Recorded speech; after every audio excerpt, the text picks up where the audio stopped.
I didn't hit him, like body check him, anything like that. Newly obtained body camera video shows the moments after a WSU student was allegedly assaulted for wearing a Trump hat. Tonight, we hear from the grad student charged with assault.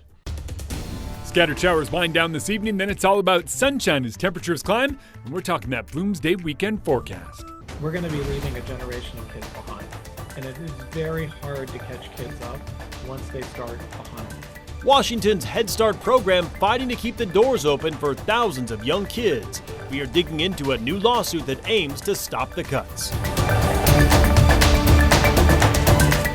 Good evening and thank you for joining us for KREM 2 News at 5 tonight. I'm Mark Hanrahan. We continue to bring you breaking news. Spokane police have arrested an 18-year-old in connection to a deadly shooting in North Spokane from Friday. SPD saying he turned himself in yesterday. The shooting at the Maverick gas station on Montgomery and Division left a 24-year-old dead and another person hurt. Earlier today, the medical examiner released the victim's identity as Timothy Allen Jr.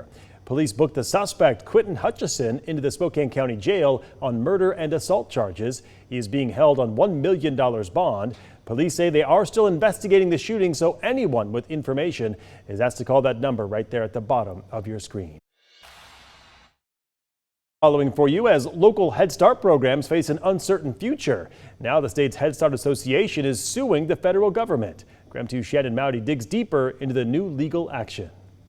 After weeks of funding delays, policy bans, and the firing of staff, parents and Head Start providers are suing the Trump administration, asking a judge to block what they call unlawful efforts to dismantle the early education program. We're going to be leaving a generation of kids behind. Joel Ryan heads the Washington State Association, leading the lawsuit. He says the Trump administration's actions violate a congressional mandate to keep Head Start running. ACLU attorneys like Janessa Calvo-Friedman also claim some of the administration's rules against diversity, equity, and inclusion are ambiguous and vague. What it does is it creates a tool that can be used to arbitrarily punish anybody when they want to. Leaving behind uncertainty and fear foster parent Katrina Gardner lives with daily. A pillar in our community just disappear.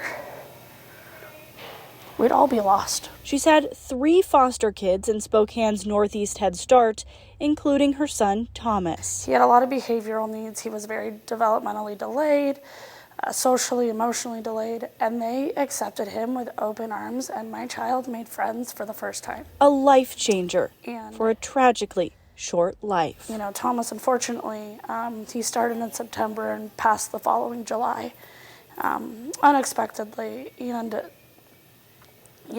the center and the community center, but his teachers and the staff just rallied around us as a family. Gardner says the unique population served by Head Start would be devastated to see it disappear. Ryan says that impact's already played out when a center in Sunnyside closed temporarily because of funding delays. So that's 400 families that didn't have any childcare, who were trying to go to work. And those kids were missing out on really critical intervention services. Gardner knows many families that wouldn't be able to survive without these services. She worries about losing her own Head Start family. My kids get up each day and are so excited to go to school, to see their friends and their teachers, to see their family. Shannon Mowdy. Because that's exactly what Head Start is. It's another part of your family. KREM 2 News.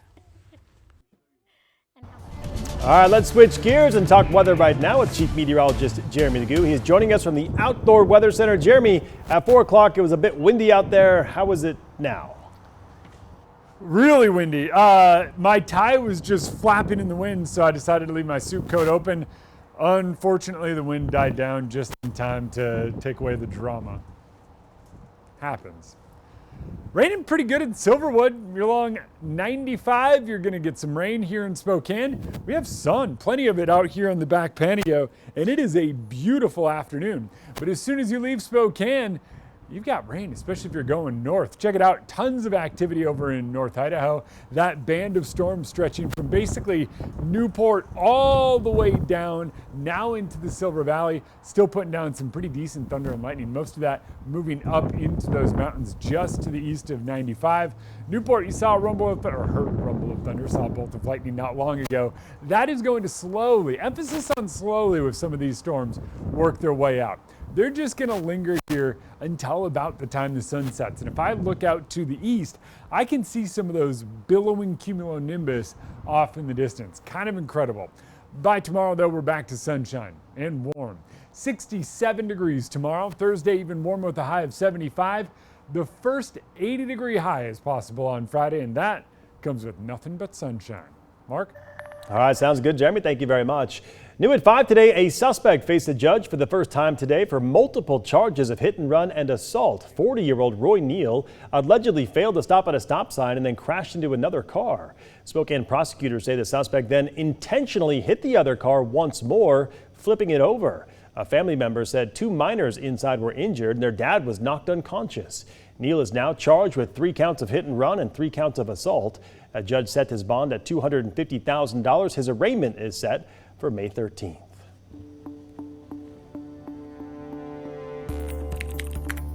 Took the hat, threw it, right?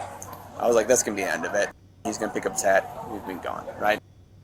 Well, tonight we have new video of the moments after a WSU graduate student allegedly attacked another student who was wearing a Trump hat. He is now facing an assault charge. KREM 2's Amanda Rowley has been following this story of the alleged attack on Pullman's College Hill. She is joining us live in studio tonight with what the body camera video reveals. Amanda?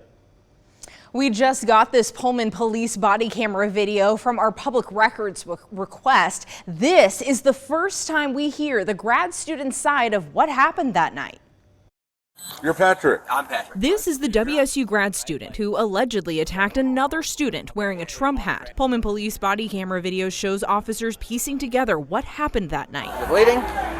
Yeah. WSU student Jay Sani told officers Patrick Mahoney grabbed his Trump hat and threw it in the street. He responded by throwing his food at Mahoney, and that's when things escalated. Slammed my head against the concrete, and then I walked away, and then he told me to you. Like, you see, I'm like, f off. And I get some people might find this sensitive, but this is 2025, man. It's just a hat. Police eventually found Mahoney in downtown Pullman, where he shared his version of what happened. He admitted to throwing the hat, saying he thought that would be the end of it. I touched his hat, full. I admit to touching his hat, right? I didn't hit him, right? Like, I didn't do anything to him. As soon as I turned around, he hit me, right? How did he hit you? I honestly, cannot recall exactly how it happened. It was either a body check or like a grab you. Mahoney also admits to hitting the student in the jaw. He's charged with 4th-degree assault. There's no place on our campus for people who may be disrespectful, may be unwilling to let people express their views. WSU spokesperson Phil Weiler says the university's code of conduct emphasizes respect among students and staff. He says those who violate this are held accountable by what the university deems an appropriate action. It's our responsibility to ensure that when there are debates and discussions on campus, that it's done in a way that's fair, it's non-confrontational. People need to be respectful of each other. I didn't hit him,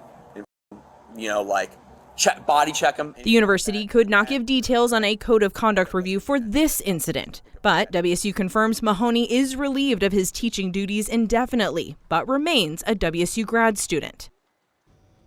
Now, Mahoney has a pretrial hearing next month for the assault charge. Right now, though, you can watch the body camera videos of Mahoney and the WSU student in full on our KREM 2 YouTube page. Amanda Rowley, KREM 2 News.